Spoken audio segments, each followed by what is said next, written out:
This is the China Hollywood Greenlight podcast, episode number 33.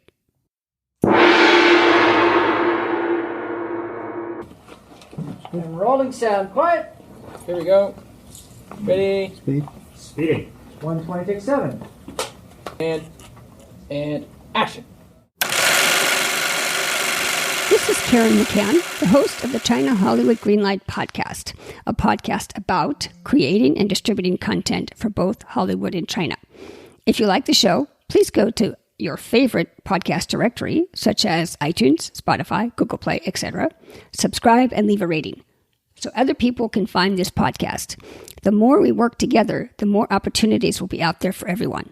Any links mentioned in the podcast can be found in the show notes at chinahollywoodgreenlight.com/podcast, and look for this episode, which is number 33. Before I introduce today's guest, I'd like to start out with a motivational quote to encourage our listeners to continue on their path to achieving their own green light. And today's quote is from Mahatma Gandhi, who said, "Strength does not come from physical capacity. It comes from an indomitable will." A quick update on what I'm working on. I've had some good luck with my 2 action drama TV pilots, Real Justice and There Can Be Only One. Now, these can be shot either in Asia or in the US. I'm currently in talks with a director and a distributor, so full speed ahead. I also have added a new format and genre to my membership website, The China List. This is a platform to connect writers and producers in Hollywood and China. I recently added game writing and graphic novels to the writer database. Producers, directors, talent agents, and now game developers can find game writers. Additionally, graphic designers and comic book designers can find collaborators and find jobs. And just a reminder, the China List offers a private writing jobs page. Industry pros can post tailored requests for scripts or writing assignments. It's free. And as of today, game developers and comic book distributors can find the exact writer or IP they are looking for. Just go to www.chnlist.com. Once again, www.chnlist.com for the China List. I'm now working on getting this podcast onto Chinese platforms such as Himalayas, etc. So stay tuned for that. Now, today's guest is Chris Collins, a Hong Kong-based American action actor, action director, and martial arts instructor. Here is the interview. Today's guest is Chris Collins, who is a former U.S. Marine based in Hong Kong. He runs a martial arts school there and has affiliates worldwide. He is an actor and action director under Sun Entertainment. His tutelage in the industry is from Sammo Hung, Nikki Lee, and Donnie Yen. He began his film career under the guidance of famed producer Paco Wong. Chris just wrapped on Flying Tiger 3 on TVB in Hong Kong. His current project is Ruckus Factor, about his life in Hong Kong. He will star in and also be the action director. Film works include Ip Man 4, Paradox, SBL 2, White Storm, Wolf Warriors, and others. Wow, Chris, that's quite a resume, and that's only just a couple things. But first of all, thank you for coming on the show today. Thank you so much for having me. Well, I've told the audience a little bit about you, but why don't you take a minute, tell us about your business and about yourself personally. Sure, thanks. So I run my gym here in Hong Kong. It's called Chris Collins Action. Okay. And it actually began back in 1996. I was living in the States. I was still in the Marines at the time. And I really had this dream of following my passion for martial arts and Kung Fu. And I was crazy. I'd already been studying martial arts my whole life, but I was reading this martial arts book. It was like an encyclopedia of martial arts. It was huge.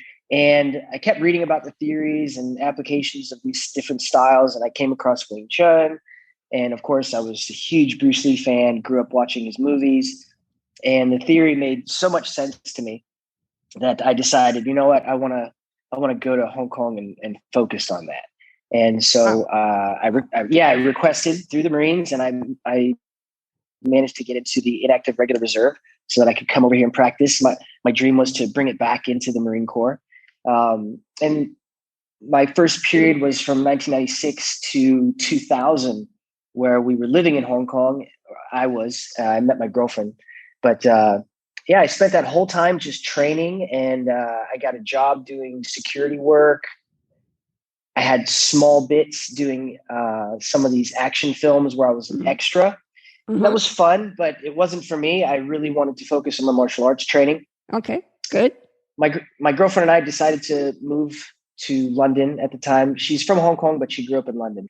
Then we got married, stayed in the US, had our son, and then moved back to Hong Kong in 2008.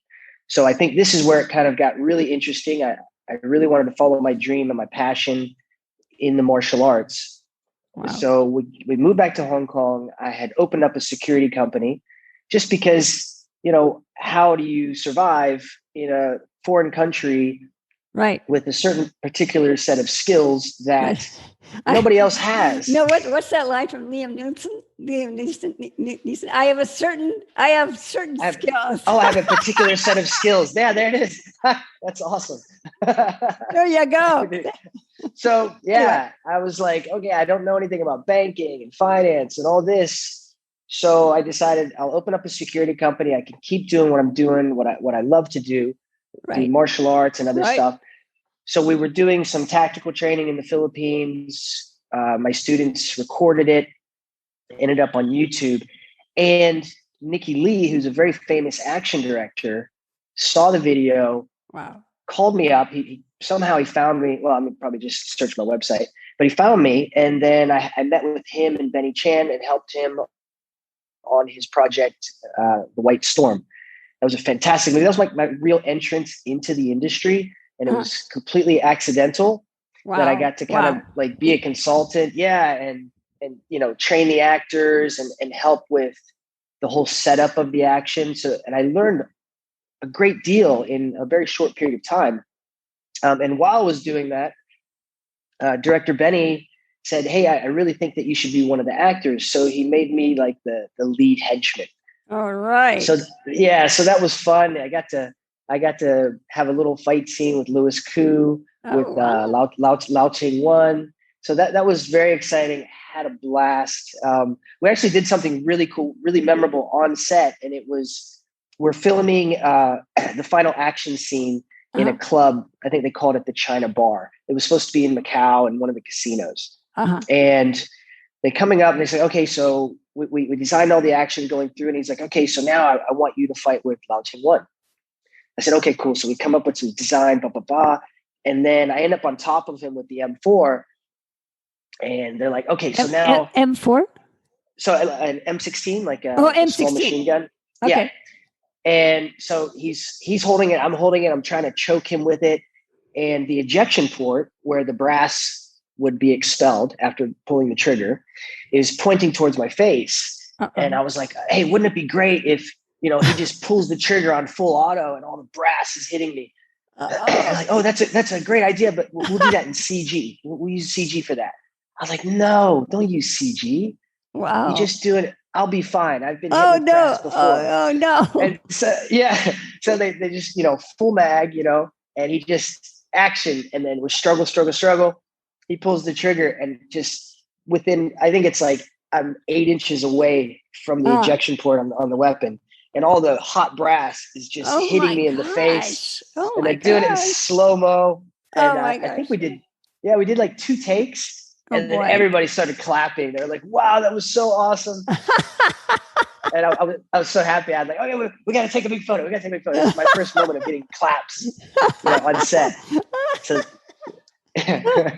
that was so exciting. And then, so from there, it was after that opportunity, the other actors, as well as the action director and the director, they asked to work with me again. So kind of like that was the beginning of my career in cinema.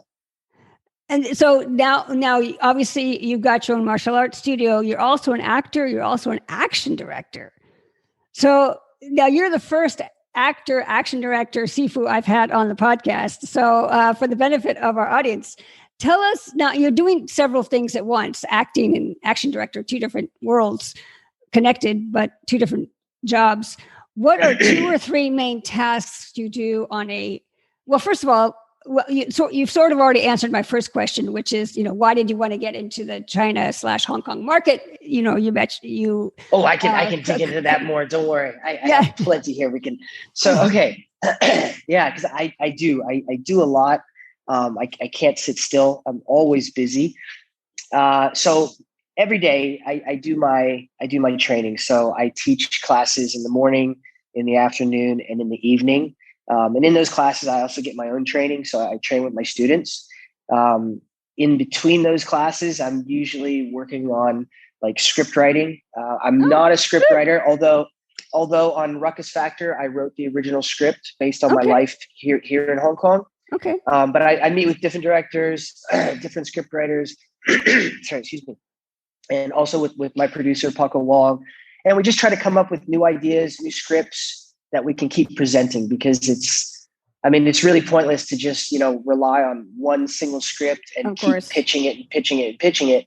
In the meantime, just write as much as you can, especially during COVID. We had so much time because it just decimated our industry. But anyway, so I do that. And when you talk about like why I got into it, it was really, like I said, my inspiration had always been Bruce Lee, just how he lived his life and through martial arts, what he was able to achieve. And my Sifu, who actually taught me the Wing Chun, when he actually gave me the official title as a Sifu, he was telling me, he's like, there's three main ways to make a living in martial arts. The first one is fighting. And he said, that's perhaps the easiest because you can be selfish, just focus on yourself, go out there and fight. Okay. And I did do that for a few years, but there was like no money in it, especially where I was doing in Asia. It was very small. It wasn't a big professional circuit. And I really just wanted to do that for my own confidence. And then he said, okay, so the second one is teaching. And now you're teaching, you've been doing it for a few years, and he said, that's really difficult because not only do you have to know how to do it, you have to be able to express that and articulate that to your students so that they can also grow. And I've been doing that for, 25 years. And he said, the third one is for you to get into the film industry. And he said, he thinks that's probably the most difficult. He said, number one is like, you got to get seen, you got to get spotted. Someone's got to take you on. Right. And you have to have a very open mind to martial arts. You can't just be like, oh, this is the martial arts that I do, so this is what I'm going to choreograph, or this is how I want to fight. Right. It's like, no, because you might go into a role where your character is completely different. You have to have a different fighting style. Like, for instance, I've never done karate in my life, but then my role in Ip Man 4 was to be a karate master and fight with Ip Man. Yeah. So you just have an open mind to all styles and how you move. You just love martial arts. And so I would like watch videos of karate masters, and then I would try to replicate their movements. And so many people were like, wow, your karate is amazing. And all this, what style of karate do you practice? And I'm like, I actually don't, YouTube style. Yeah. So that was like something that in me, I was like, I have to do this. Like, I want to fulfill all aspects of my career in martial arts before I'm too old, right? Because in the film industry, I want to do it as an action star and do it as long as I can, and then parlay that into action direction. Because you learn so much on set, like, of course, with people like Sammo Hung, like, oh my gosh, like the amount of knowledge that you get from him, it's priceless. It really is. You learn how to do things in a certain way, and you learn how to do it fast and like within a budget, because everything is like super quick. Yeah. Whereas if you go to Hollywood, they may give the actors like 6 months to a year to prepare for a role, and the choreography is already done, and then that's what they're practicing. Whereas like Sammo, he'll have a loose idea of what he wants. Oh boy! But then, oh no! And yeah, this was one of the biggest lessons I took from him. Was he said, but then when you arrive, you arrive on set. Oh geez, on set early that morning. Yeah, and you look at the set, because when you're just doing the choreography, it's okay, you're in a room, or you're in an alley, or you're on a boat, or whatever. And it's just open and you're shooting all this stuff. But then when you get on set, you're like, oh, there's like a little pot here, or there's a chair here, or there's a window there, or there's a table in the way. He's like, you have to use that. You have to find a way to incorporate all that, because that's how you bring it into the movie. Otherwise, you get, like a lot of action movies, you see the drama and then the action, and it just doesn't fit. It just doesn't make sense. Well, to me, when I watch it, I'm like, oh, that looks like it was choreographed a year ago. He says, but you want it to just fall into place. That's where I kind of put my mind, is like, you come up with like a loose idea of how the formula is going to go, and then you make the adjustments on the fly, and then you change how you're going to shoot it. Like, you may have your Prebi shot, and you got, okay, we're gonna run the tracks on this one, then we're gonna do a crane shot on this, then we're gonna go with the handheld, and then all of a sudden you're on set, and he's like, you know what? Why don't we just run the tracks in a circle, and then we're gonna circle you guys while you do this, and then we're gonna pan out from handheld to the hallway. Oh boy! And you're like, wow, that was amazing the way you came up with it, and there might be 20 of us thinking that we know exactly which shots you need, but you forgot probably 5 of those shots, but it's all in his head. Like, he doesn't have to write anything down. There's no illustrations. He's just like, no, we need this shot, this shot, this shot. And everyone's like, wow, it's amazing that he but can. You got to learn that. You got to learn that on the fly. Yeah. And that's the beauty of it. And that's honestly the only way that I was going to get into this industry. I mean, I wasn't, like, if I was in the States, I wasn't going to move to Hollywood and try to be an actor, even though it's something like I've always wanted to do. But I'm like, I'm not going to go out there and go through all that. And it just happened, Wow. You just kind of fall into it. So yeah, that's my day. Today I'm supposed to meet with my director and my producer for Ruckus Factor. So my day kind of circulates around that. And then during COVID, I picked up a new skill as a woodworker. So I turned my patio into a workshop, and I build tables for people, and shelves and chairs, and we actually worked that into the script. So I was kind of happy about that. It was very, very, very exciting. Well, you mentioned. Go ahead. Sorry. Well, no, I was just saying, like, then going from. No, sorry. You go ahead. So I should say, you mentioned your producer and director partners. How did you find these partners? And the follow-up to that is, how do you suggest the listeners find either a Hong Kong producer or a Chinese producer, mainland Chinese producer? So that's where I was going to go with that one. So I mentioned before on White Storm, I worked with Nicky Lee, as he was the action director. And then he was working on they were in pre-production for SPL2. And he came to my gym, and he was training with me for maybe 2 months. And we were doing a lot of knife work, stick work, empty hand. And he was trying to get ideas for his fight scenes. And so I go on set of SPL2, and that day was pretty exciting because it was the final fight scene with Tony Jaa, Max Jiang, and Wu Jing. So 2 huge, massive stars, three massive stars. Yeah. And we're sitting at the screen. So I'm with the director, I'm with the action director, and looking at all this stuff. And then this little old guy shows up, and he's standing by the screen. I see him talking with the director and everybody. I have no idea who he is. And Nicky, bless him, he goes, Paco, this is Chris. This is the guy I was telling you about. He can do everything. Sign him. Sign him. And Paco was like, oh, nice to meet you. And I remember I was eating a red bean bun at the time. I had 2, and I was like, oh, hey, nice to meet you. Do you want a red bean bun? He's like, no, thank you. But let's meet later this week. Okay. And I said, yes, sir. So I met with him, and his original plan was for me to just train the actors. And so different actors would come to my gym, and I would train them, prepare them for their roles. And one day he's like, Chris, do you have time? I want to come talk to you at your gym. I said, of course, for you, always.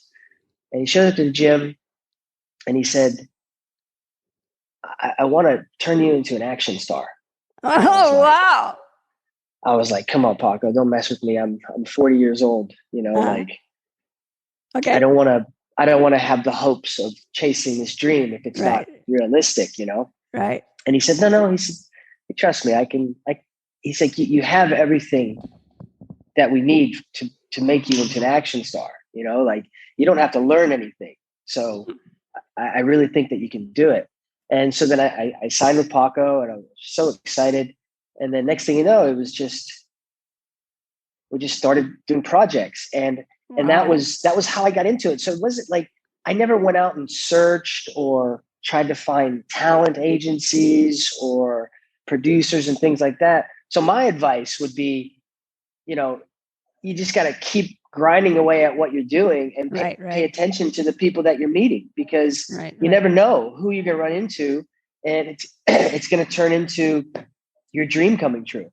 But yeah, I don't know how to do that. I mean, I would love to get signed with some Hollywood agency, but I wouldn't even know where to begin. Everything was going perfect. Because I remember looking at your questions, you're like, what would you change and all this stuff? And I said, actually, everything was perfect, going all in the right direction. And then COVID hit and 3 projects got canceled. And my heart was just broken. Like, oh my gosh. So, just having to start over again. And it's China is a very difficult market. It's like, what's told to me is you never know what the market is interested in at a particular time. Like you put something out, you think it's going to be huge, and it's a complete flop. And then something else that'll come out, like I remember when Paradox came out, when we did Paradox, I mean, it was going to be huge. It was after Wolf Warrior 2. So I did Wolf Warrior 1 with Wu Jing and Scott Adkins. And that was on a small budget. Nikki Lee was the action director. And then it made a bunch of money. So Wu Jing does Wolf Warrior 2, and it becomes like the highest grossing movie in China. And just as it was finishing its cinema release, it was getting ready to leave cinemas, then our movie Paradox came in, which is kind of like the SPL 3, but really just kind of like a spinoff. Right. So we do that. It's doing fantastic. I mean, the movie made a lot of money, but then this movie that was about 3 guys just doing like slapstick humor just keeps going like this. Lost in Thailand? Lost in Thailand? It might have been something. I don't remember the name, but I just know that it just wiped everybody else out. Yeah. And it was just this small budget comedy, and that no one could have predicted that this was going to be a hit. You don't know. Yeah, it's unreal. So yeah, it's a difficult thing. I like I said, I've just been fortunate enough to meet the right people, and I say people, but it's really just Paco Wong. He took me under his wing. He introduced me to everyone and everything in this industry. So I mean, I owe him everything. Yeah. He's like, he's become my dad. Godfather. Yeah, your dad. Yeah. You have an unusual story. So you talked about some of the challenges working with China. And now, COVID aside, what is an obstacle that you encountered on a past project? What did you learn? And well, first of all, how did you overcome it? And then what did you learn? The main thing is, the difference in culture and obviously language. Those are the 2 biggest obstacles. Like I mentioned, I do speak Cantonese, but I really have to understand the context of the conversation, and it's got to be a simple conversation. But like when you're sitting there and you just hear some of what's being said, and if I don't know the context of it, I really get lost. So I'm going in thinking one thing, and they're just like, no, it's this, and you're like, oh, what? Can't you just stop and tell me that? And so that can be very frustrating. Because like when I'm on set, I don't talk a lot. I'm very quiet. It's very contradictory to how I am like with my students or with my son. Like I can yap for days and I crack jokes all the time. But on set, I'm really I have to be very visual. It's the same way when I learned Wing Chun. At that time, I didn't speak any Cantonese, and my Sifu didn't speak any English. Okay. So I really just had to observe and pay attention. So I had to feel what I needed to do so I could be correct. And on set, it was the same. I just had to be like, I had to guess. I still, to this day, I still have to guess what's going on and what they want, and then be ready. Because if you're not, you annoy people. You got 150 people on set, and they're preparing for something. And if you don't know what they're preparing for, or if you don't have your lines, or if you don't know your action, then the first thing is like, oh God, why is this guy here? What is going on? Oh no. Oh no. So I'm never the guy that I don't drift off and just hang out with, a couple of the colleagues on set. I'm just like, okay, I'm with the lighting guy and figure out what he's doing. I'm over talking to the camera guy and I'm like, oh, okay, what camera shots are you doing here? Oh, we're going to do this. We're going to do that. So when you're about to say this, make sure like, look here, because this is your good side. I'm like, oh, wow, cool. Thanks. And I would always bring cartons of cigarettes on set. I don't smoke. I do smoke cigars if I'm with Samo, but I don't smoke, but I would have cartons of cigarettes. So because for them to take the time out of doing what they're doing, it's an inconvenience, right? So I go to them, I'm asking them questions. I'll give them a pack of cigarettes. Oh, good. Thank you so much. And that's important, because when you're part of a different culture, you're in a foreign land and you're trying to mix with people. It's not easy, and you got to find a way to get to people, to talk to them, and really respect them and their time and their space, because everybody on set is doing something. They're all in a rush, and for anyone to stop and have to explain something to you, it's not nice for them, right? So you don't want to annoy them. So that's very difficult. So I really have to focus to improve my language skills in Cantonese and Mandarin. It's like we filmed in China, so I had to like brush up on my Mandarin. So I hired a Mandarin tutor for a little bit. That way, when I was in China, I'm able to converse with the stunt guys, with the team. Wow. And, and like we finished a movie with Louis Koo called Blast from the Past. It was off of a famous TV show. And Samo was the original action director, but he fell ill, so he left, and so his number 2 took over. And so I had to find a way to communicate with him, because, it's like actions are being designed, and I'm like, oh, but you're a wushu guy. Maybe we could change the action into this. And he'd be like, okay, show me what you mean. And then I can show him and talk to him and explain to him why I want to do it like this. And then he would listen. So everybody was like so nice and so kind. Like that's a blessing when you end up on productions like that. Wow. You are very adaptable.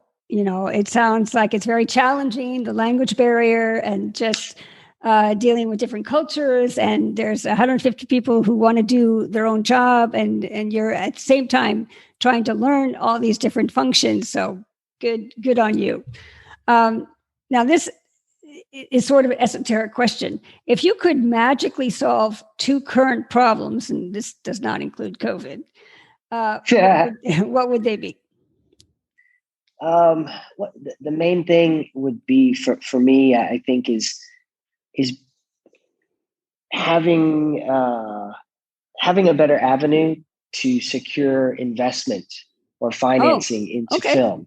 I mean, this is huge. Like we have so many great scripts, or even like a simple script that could be a successful action film at a very low budget. You're like, let's do this. Like I'm constantly talking to everyone. I'm like, I got this great idea. We shoot this. It's not going to take more than like 30 days to film the entire thing.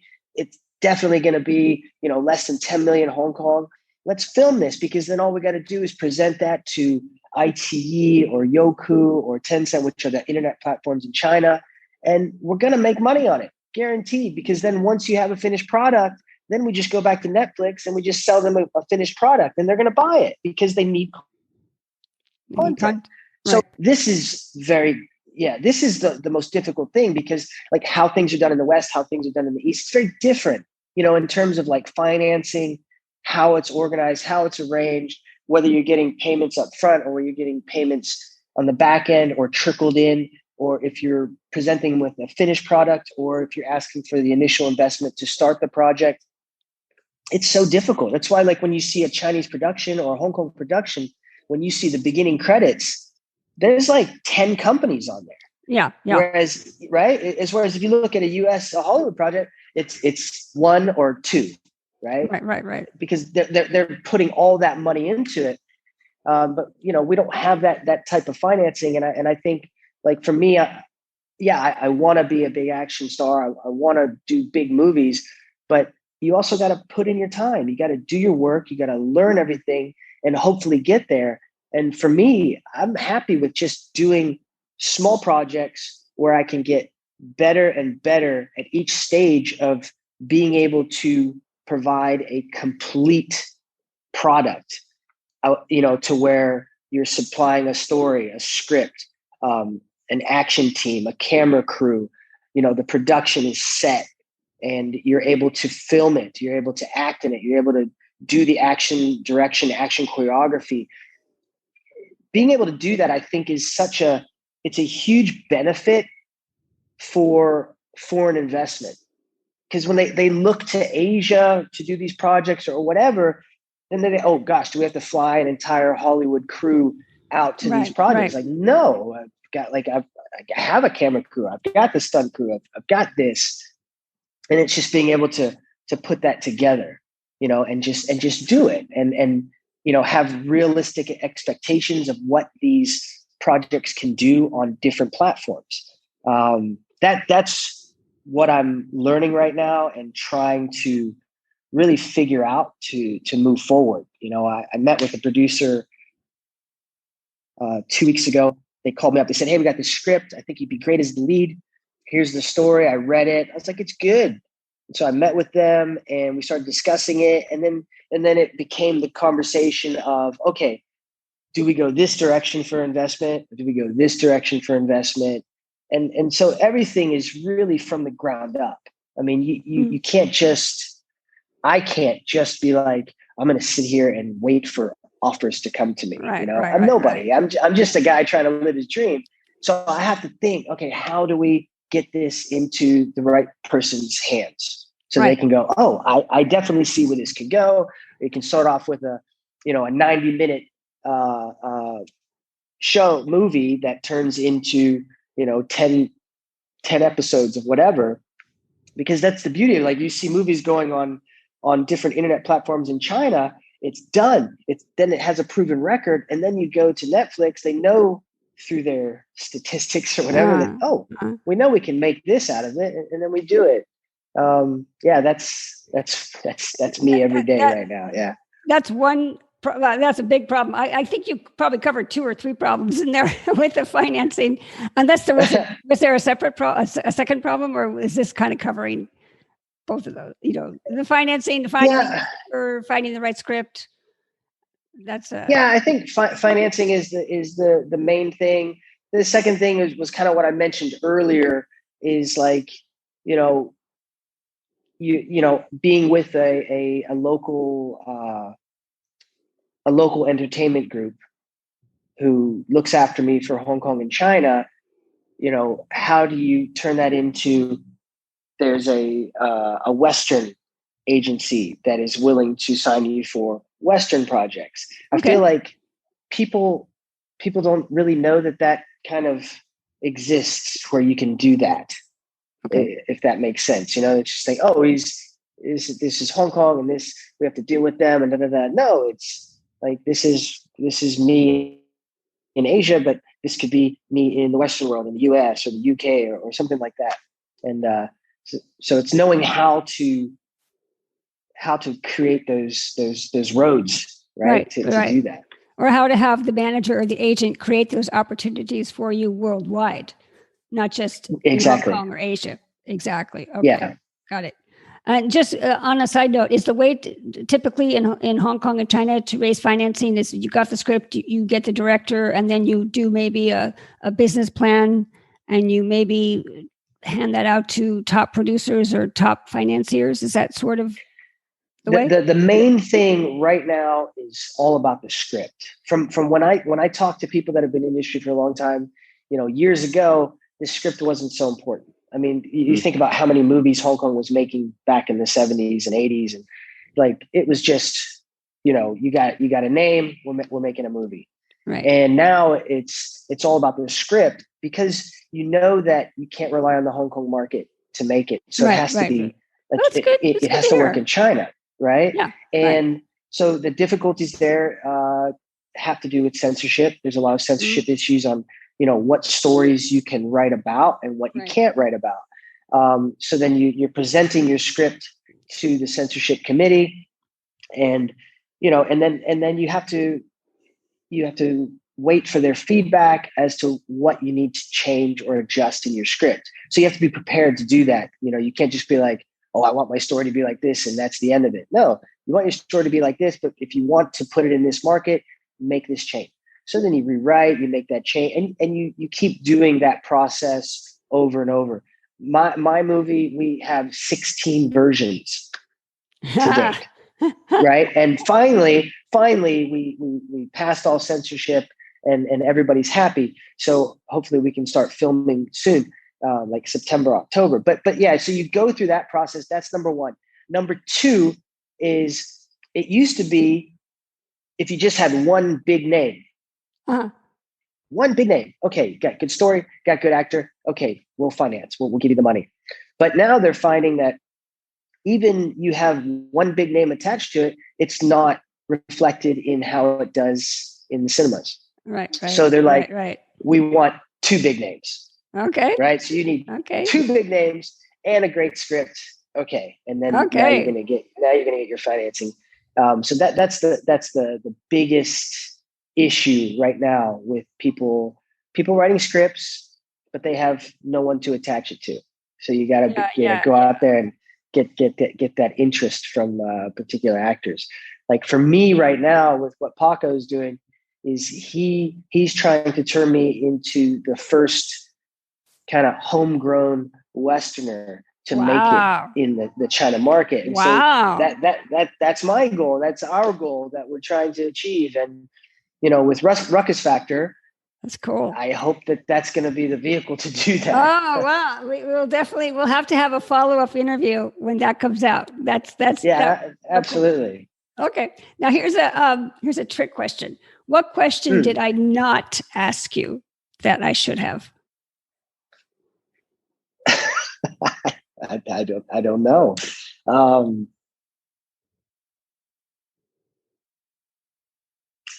Would I like to work in Hollywood? Yeah. Would you like to work in Hollywood? I would love to, of course. I mean, that's part of the dream, is to be able to, do it anywhere in the world, That would be the place, Okay. Well, what advice would you give those people aspiring to tap into the Hong Kong market or the China market? I would say have a set of skills before you start trying to get into it. You meet a lot. Liam Neeson. There you go. Yeah. I'm kidding. Well, I mean, it's like, you meet so many people. I've met so many people that want to be in this industry, but the mindset is more about like, what can you do for me? How can you give me this? How can you make me into this? And it's like, what can you do for me? No. Yeah, I don't think it works like that. It you got to be work like that. You got to just work your ass off at what you love doing, and if that can transfer into a skill that is going to be beneficial for them, then okay, you let them know, like, hey, I can help you with this, and and I can provide you with this, and I think it will make your project better.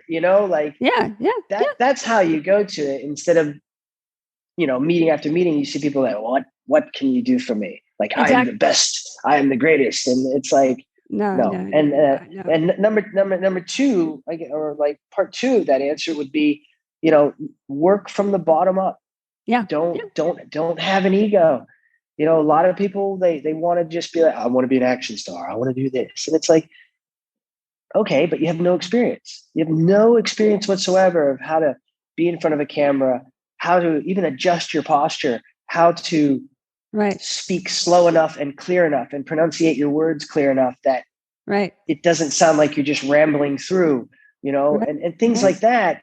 It's, be an extra, know what it means to be an extra, Right. be a stuntman, know what it means to be a stuntman or woman, and then take those small supporting roles where you say nothing, they barely see your face, but do it awesome. Like do it, put all your effort into that. And if you get seen, you get seen. If you don't, at least you did your best. You put forth your best effort and you had that opportunity and be satisfied. Well, I always say never be satisfied, but maybe be happy with the fact that you were actually there and you did what you think was necessary to get another opportunity. Yes. I think that's huge. It's exactly. Huge. And that also, that's that kind of attitude, people will find you, because your skills are, so great. And good advice. Now, in conclusion, would you like to share any social media details or any website links and or more about your project, your film that's coming out? Oh, yeah, sure. Thanks. So I'd love it if people could follow my Instagram account. It's Seafood Chris Collins or Chris Collins Action. And you can find me on Instagram and see what I basically put up what I'm doing every day. So you can see the training I'm doing. Wow. And then I just started my YouTube channel. It's also under Chris Collins, but I think anyway, you can just search Chris Collins and maybe you can find it. Because there's a lot of Chris Collinses out there apparently. And because I'm starting to do more videos and instructionals. Okay. So hopefully I can get that off the ground. The website is chriscollinsaction.com. The biggest thing I'd like to say is, keep your eye out for ruckus factor or tekwoon. Tekwoon in Cantonese is to kick the door. Okay. And the English title I gave it was ruckus factor.